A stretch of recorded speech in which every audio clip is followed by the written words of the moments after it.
InBev payment terms to small suppliers criticized. A major beer company has been accused of demanding onerous payment terms from its smaller UK suppliers. InBev, which brews Budweiser, Stella Artois and Boddingtons, routinely pays the firms 4 months after receiving their products or services. Business Minister Matt Hancock said the practice was unacceptable, while one firm said it could no longer afford to trade with InBev. InBev said the terms had been mutually agreed with suppliers. Brewpack, which supplies conveyor belt systems to large drink manufacturers, told the BBC InBev demands payment terms of 120 days from the end of the month in which an invoice is issued. The company, based in Egham, Surrey, and which employs about 25 people, says no other firm takes as long as InBev to pay. Brewpack said it could no longer afford to take orders from InBev because its staff needed to be paid, and VAT would become due on income which had not yet been received. It said banks would not provide bridging finance. Line analysis. Joe Linham, business correspondent, BBC News.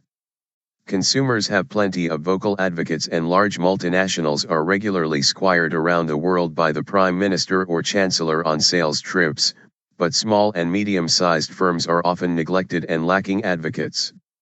Credit of 120 days would be considered by most to be beyond the pale in terms of acceptability, and InBev will have trouble justifying those payment terms while its Brazilian chief executive earns a bonus of £200 million in a single year. On a wider scale though, such practices have always gone on. And in an election year, politicians may offer more protection to small and medium-sized enterprises in future. The disinfectant of naming and shaming errant corporate giants may prove be more effective than rules which can be ignored in the cut and thrust of any negotiation between two firms.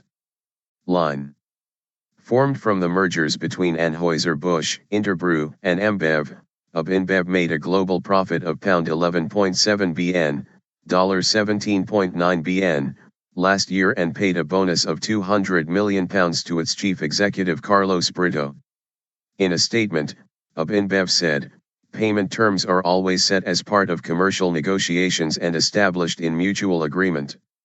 Elements that influence the payment terms include price, quality, size of the supplier, type of product, service, and volume.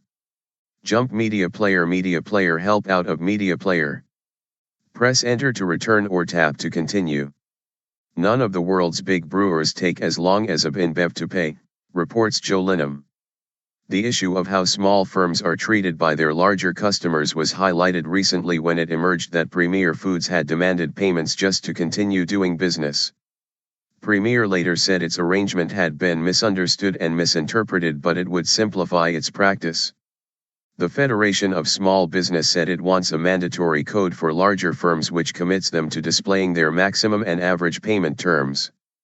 FSB Chairman Mike Cherry said, "When I hear these stories, it is with absolute disgust that large companies can abuse their small suppliers in this way. It simply cannot continue to happen. We are urging government to take some steps while we try to change the culture for good." Mr. Hancock said the government was introducing legislation this year to name and shame large firms who demanded such lengthy payment terms. Making small businesses wait unreasonable time for payment is entirely unacceptable. These payment practices hit small businesses hardest, and I am determined to stamp them out, he said.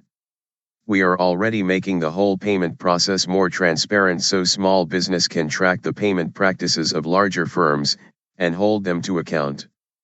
We are consulting on ending pay-to-stay practices, and from the end of this month 30-day payment terms will be required in all public sector contracts and down their supply chains.